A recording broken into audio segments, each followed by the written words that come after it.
রাত বাজে 10:30। চিন্তিত অবস্থায় বাসা থেকে একলা বের হয়ে গেলাম।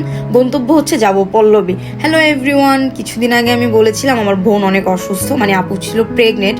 তো আপুর একটু শরীরের কন্ডিশন খারাপ হয়, আমরা ওকে হসপিটালে অ্যাডমিট করি। অ্যাডমিট করার 3 ঘন্টা পর আমাদের বাবা পৃথিবীতে চলে আসছে। যাই হোক, ওর জন্য সবাই দোয়া করবেন। এখানে ভাইয়াও একটু এক্সাইটেড, আমরাও খুব এক্সাইটেড, মানে খুব খুশি। বড় ভাইগনা আর আমি তো মহা খুশি। রাত 12টা বাজে বের হয়ে গেলাম হসপিটাল থেকে, প্রায় 40 মিনিট দূরে মিষ্টি আনতে, কারণ আশেপাশে কোনো মিষ্টির দোকান খোলা ছিল না। এখানে আমরা মিষ্টি টেস্ট করতেছি, কেক খাচ্ছিলাম আর দুষ্টামি করতেছিলাম, কারণ আমরা খুব খুশি।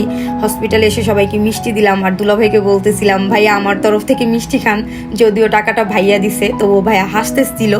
মিষ্টি খাওয়ার পর্ব শেষ করে আমার বোনকে কেবিনে দিছে। আমি চলে গেলাম আপুকে দেখতে, যে আপু তোমার কি অবস্থা, তোমার কন্ডিশন কি। আপু বললো আলহামদুলিল্লাহ ভালো আছি, চিন্তা করো না।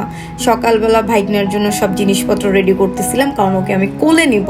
আমার লাইফে দ্য ফার্স্ট টাইম আমি নিউবর্ন বেবি কোলে নিতেছি। এখানে বড় আপু ওকে রেডি করে দিচ্ছে, ওকে আমি খাওয়ায়া দিব, কোলে নিব।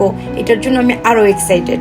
যাই হোক, ওরে যখন কোলে নিতেছিলাম ভাইয়াকে বলতেছিলাম মা খালাদের মতো হয়েছে, বাবার মতো হয় নাই, এটা বলতেছিলাম আর ভাইয়ার সাথে দুষ্টামি করতেছিলাম। তো ভাইয়া এখানে আমাদের সাথে আরও বেশি দুষ্টামি করতেছিল যে হ্যাঁ তোমাদের বাচ্চা তোমাদের মতোই হবে।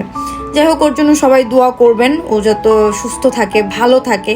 আর ও যখন ভবিষ্যতে বড় হবে, তখন যদি বেঁচে থাকি, আল্লাহ বাঁচায় রাখে, তখন এই ভিডিওগুলো ওকে দেখাবো যে তোমার ছোটবেলা।